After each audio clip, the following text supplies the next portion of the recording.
I woke early that Saturday, the soft light of Seattle filtering through the kitchen blinds. The house smelled faintly of last night's rain, and for a moment I savored the quiet, the kind of stillness that comes with routine and years of doing what's expected.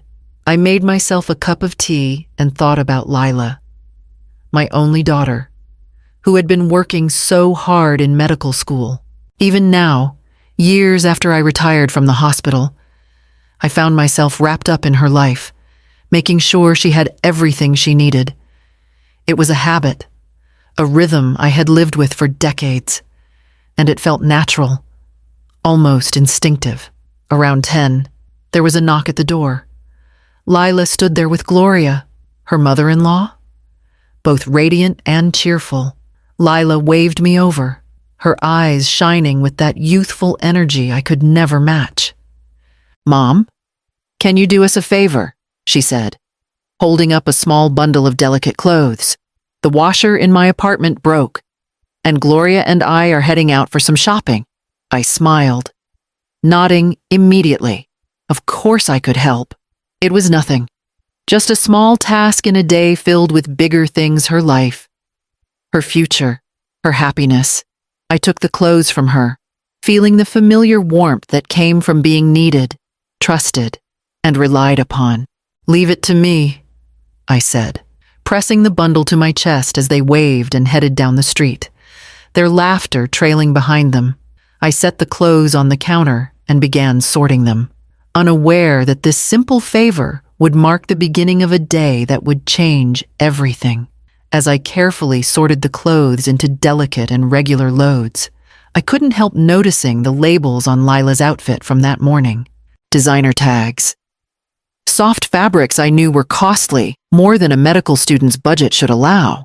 Part of me wanted to dismiss it. She worked hard. She deserved to look professional. And perhaps these were gifts or hand-me-downs from Gloria. Still, a small prick of unease lingered in the back of my mind. Daniel appeared in the doorway, carrying his mug of coffee, his brow slightly furrowed. "Meredith, are you sure you want to take all of this on? It seems like more than a normal favor," he said gently, leaning against the counter. His eyes scanned the pile of clothes as if he could see what I could not, the pattern beneath the surface. "I can handle it, Daniel," I replied quickly, brushing off his concern. "It's just laundry," Lila asked, "and I'm happy to help. She and Gloria are out having a nice morning together. Nothing more." I tried to convince myself as much as him. Yet, as I filled the sink with warm water and began hand-washing the first few pieces, I found my mind wandering back to Lila's polished hair, the silk blouse she had worn, and the little handbag that had seemed far too elegant for a casual shopping trip. It was nothing that could be proven, only a shadow of doubt settling over a familiar trust. I shook my head and focused on the task in front of me, feeling the soft fabrics slip through my fingers, trying to ignore the uneasy feeling that maybe, just maybe, this small act of help was not as simple as it seemed. The sun climbed higher, and the quiet of the house felt heavier somehow, as if the calm was preparing me for what was coming. I carefully lifted the first blouse from the bundle, expecting something simple, perhaps a cotton or linen top. Instead, my fingers brushed the silky softness of a designer brand I recognized from a magazine. A small tag peeked out far more expensive than anything Lila could afford on a student budget. I set it down gently, moving to the next item, and found a matching skirt of the same quality, along with a delicate scarf and a pair of shoes that gleamed as if they had just come from a boutique. I paused, holding them in my hands, and tried to breathe steadily. These were not ordinary clothes. Even accounting for gifts from family or friends, the accumulation of expensive items in this small bundle was startling. I felt a twinge of disbelief, followed by a tight knot in my stomach. My daughter, my Lila, was brilliant, driven, and hardworking. But she had never needed such extravagance. When I questioned her over the phone a few days earlier, she had been cheerful, almost eager, explaining that she needed professional attire for clinical rotations and networking events. "Mom, it's important to make the right impression," she had said. I wanted to believe her, wanted to dismiss the tiny alarm bells in my head as overthinking. I shook my head and continued sorting, folding the clothes carefully, trying to maintain a sense of normalcy. Every stitch and every tag felt like a whisper, a reminder that something didn't quite add up. Perhaps I was being paranoid. After all, Lila had always been responsible, and maybe this was simply a reflection of her ambitions and the circles she was moving in. Still, the growing pile of luxurious clothing, the meticulous quality of each piece, and the sheer number of items made it impossible to ignore the discomfort that had been building since they left. I kept working, pretending to myself that nothing was amiss, even as the seed of doubt settled more firmly in my mind. By the time I finished sorting, the day had grown warmer, the quiet of the house heavy, and the unease in my chest had deepened, hinting that this ordinary favor might not be as simple as it seemed. After finishing the laundry, I settled into the living room with my laptop, intending to do a simple check of Lila's recent credit card activity, the one I had entrusted to her for emergencies. What I saw made my stomach tighten almost immediately. There were multiple charges over the past few weeks at places I knew well: upscale restaurants, high-end boutiques, spa appointments that could not have been cheap. Each entry alone might have been explainable, but together they painted a picture that felt deliberate, calculated. I clicked through the statements slowly, trying to make sense of the pattern. Dinner at a seafood restaurant that cost more than my entire weekly groceries, a leather handbag from a boutique downtown, a spa day that included a facial, massage, and other treatments totaling several $100s. I had provided the card for emergencies, not for extravagance. My hands shook slightly as I scrolled, each charge heavier than the last. I tried to reason with myself. Perhaps Lila had borrowed money from a friend. Or maybe Gloria had suggested these outings. But the timing was too precise, the locations and purchases too consistent to be coincidental. The thought began to creep in that this wasn't merely indulgence, it was coordinated. The way Lila had insisted I handle the laundry, the way Gloria had appeared so composed and attentive while watching her daughter, now felt like a carefully choreographed plan. My mind raced back to the morning, the laughter, the cheerful exit, the seemingly harmless request. It had all seemed innocent then. Now it felt like a trap, a subtle test of my trust and compliance. The quiet house around me, the folded designer clothes on the sofa, and the lingering aroma of tea combined to make every detail sharper, every thought heavier. I leaned back, staring at the laptop screen, the lines of numbers and charges blurring together. The unease in my chest had grown into a knot I could no longer ignore. Something was unfolding, and it involved more than just a favor or a shopping trip. A plan, carefully executed, was beginning to emerge before my eyes, and I realized that I had been unknowingly drawn into it from the very moment they walked through the door. With a deep breath, I resolved to dig deeper, to understand exactly what had been orchestrated, and to decide how I would respond before it was too late. I was picking up the last of the delicate laundry when something slipped from Lila's tote bag onto the floor. A phone she had accidentally left behind.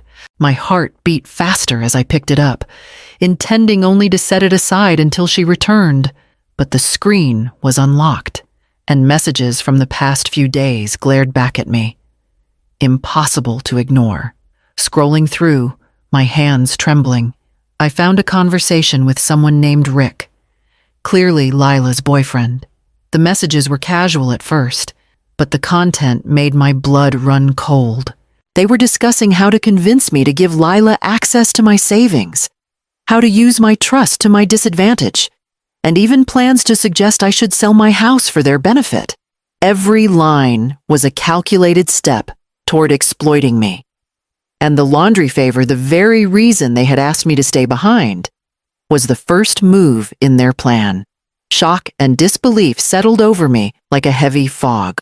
My own daughter, the girl I had raised, was orchestrating a scheme to take advantage of my lifelong sacrifices. My mind flashed through the years all the times I had said yes, all the support I had given without question, all the moments I had believed in her unquestioningly. Each memory now carried a bitter undertone. I sank into the chair, gripping the phone, feeling a mix of heartbreak and rising anger. The betrayal was clear, undeniable, and yet it felt surreal, like I was watching someone else's life unfold. I could still hear Lila's cheerful voice this morning, still remember the way Gloria smiled as if nothing could go wrong. Every detail of the visit now seemed rehearsed, every word a tool in their manipulation. Taking a deep breath, I tried to center myself. Panic would solve nothing. I had to act thoughtfully, strategically. First, I needed to secure my finances. Then, I would confront them. But on my terms, I considered every possibility, every step, every resource I had at my disposal. The realization was crushing. This was no ordinary favor. It was the first move in a plan I had unknowingly been drawn into. And now I had to decide how to reclaim control before the consequences reached further than I could bear. As I began drafting a plan in my mind, I understood that the next moves would be decisive, and that nothing could be left to chance. I placed Lila's phone on the table and dialed Daniel's number, my voice surprisingly steady despite the storm of emotions inside me. "Daniel, I need your help," I said. He arrived within 20 minutes, his calm presence immediately grounding me. We moved through the house together, discussing a plan to secure my finances and valuables before Lila or Gloria could return. First, we contacted the bank. I explained the situation, and the manager assisted in canceling Lila's credit card and revoking any permissions she had to access my accounts. Each confirmation number and locked account felt like reclaiming a little more control, a measure of security against the betrayal that had unfolded so quickly. Next, we gathered important belongings, family photographs, heirlooms, and documents, placing them in a secure box. I felt a mix of sadness and relief as I handled each piece, realizing how much of my life had been entrusted to others who did not share my values. Once the immediate threats were neutralized, I sat at the kitchen table and began writing. 2 letters, one for Lila, one for Gloria. In them, I laid out the boundaries and consequences clearly, explaining that trust had limits and that respect must be earned. I chose my words carefully, aiming for clarity over anger, letting them know that this was not an act of vengeance, but a necessary measure to protect myself and teach responsibility. By the time I finished, a calm determination had settled over me. I had shifted from shock and disbelief to strategy and empowerment. The laundry favor that had seemed harmless hours ago had revealed a deeper truth, and I was now prepared to confront it. With Daniel's support, the house secured, and letters written, I felt ready to face the next stage, the confrontation that would demand courage and clarity in equal measure. The sound of the car pulling into the driveway made my stomach tighten.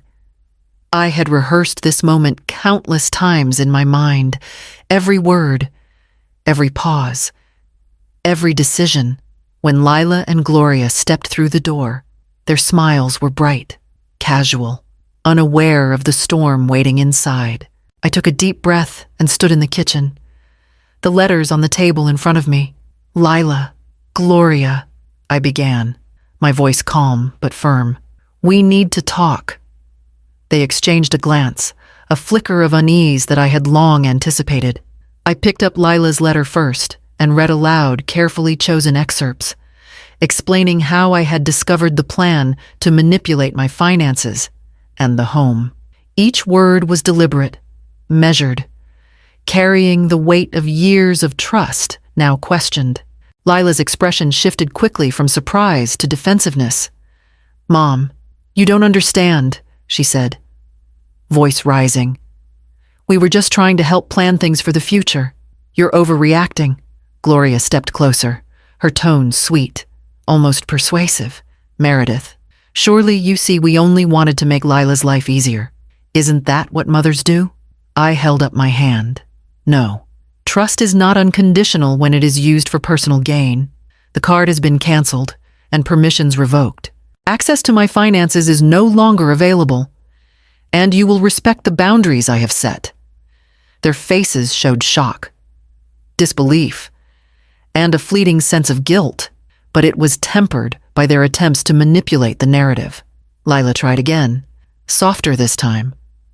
"Mom, it's not like we meant harm. I didn't realize it would feel like this." Gloria nodded in agreement, adding, "We only wanted what we thought was best." I didn't flinch.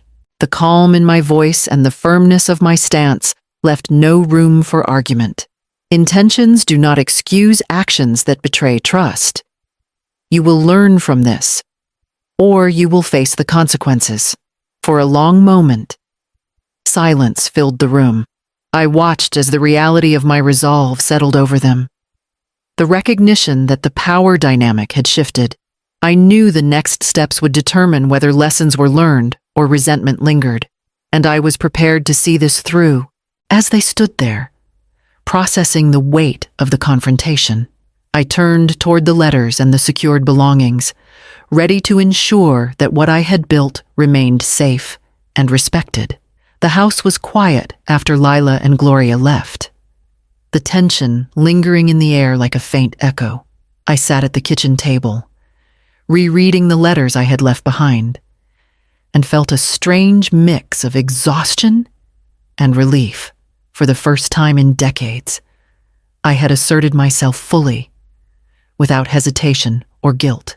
The boundaries I set were firm, deliberate, and necessary, not just for my protection, but as a lesson in responsibility.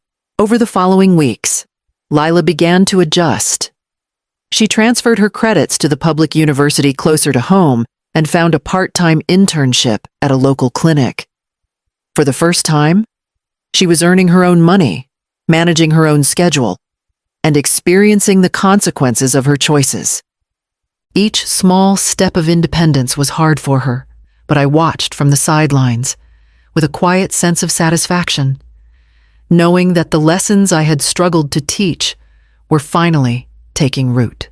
Meanwhile, I allowed myself to return to parts of my life I had long neglected. I rejoined the community gardening group I had abandoned years ago, attended a watercolor class I had always wanted to take, and spent afternoons walking along Lake Washington with Daniel. These moments of personal growth felt indulgent at first, almost selfish. But gradually, I realized they were essential. They reminded me that my life was not solely defined by the needs and ambitions of others. In reclaiming my time and asserting my boundaries, I discovered a renewed sense of self, the home I had built, the career I had dedicated myself to, and the love I had given freely were not obligations, they were the foundation upon which I could rebuild a balanced, authentic life. As the weeks passed, I observed Lila navigating her own responsibilities and choices, sometimes faltering, sometimes succeeding. Each instance reminded me that love does not mean giving without limits. It means guiding, protecting, and stepping back when necessary. With my home secure, my boundaries respected, and my daughter gradually finding her footing, I felt a sense of clarity and empowerment that had eluded me for years, setting the stage for the gradual rebuilding of trust and understanding between us. Over the next few months, the quiet between Lila and me began to shift. There were no dramatic gestures or sudden apologies, only small, deliberate steps toward understanding. She started taking responsibility for her own finances, using the part-time job at the clinic to pay for essentials and even contribute to minor household expenses. Each time she mentioned a new task she had completed on her own, I felt a cautious relief settle in my chest. Daniel remained a steady presence throughout. His calm reminders, gentle guidance, and unwavering support gave me the confidence to enforce the boundaries I had set. With him, I felt anchored, capable of maintaining patience and fairness even when Lila struggled with frustration or regret. His quiet encouragement reminded me that I did not need to shoulder this alone. Lila began to approach me with honesty rather than excuses. She asked questions about budgeting, sought advice for her school projects, and sometimes simply shared her thoughts without expecting intervention. Each interaction, though small, was a building block in the slow reconstruction of trust. I listened, guided, and sometimes withheld help, letting her learn through her own decisions. I noticed subtle changes in her demeanor, a newfound respect in the way she spoke, a careful consideration of her actions, and a willingness to accept limits without resentment. It was not perfect, and there were setbacks, moments when her old habits surfaced, but each instance became an opportunity for her to understand the consequences of her choices, and for me to reinforce lessons I had struggled to teach. In the quiet evenings, I reflected on the progress we had made. The house felt lighter, filled with the cautious but genuine energy of a daughter learning independence and a mother discovering the strength of her boundaries. I realized that rebuilding trust required patience, consistency, and a willingness to let go of control without letting go of guidance. With each passing day, I saw a tentative but growing connection, based on respect rather than expectation, preparing both of us for the next stage of our relationship and the deeper understanding that awaited us in the months ahead. The house was quiet in a way that felt earned, the weight of past tension replaced by a calm I hadn't known in years. My finances were secure, the credit card revoked, and my valuables safely stored.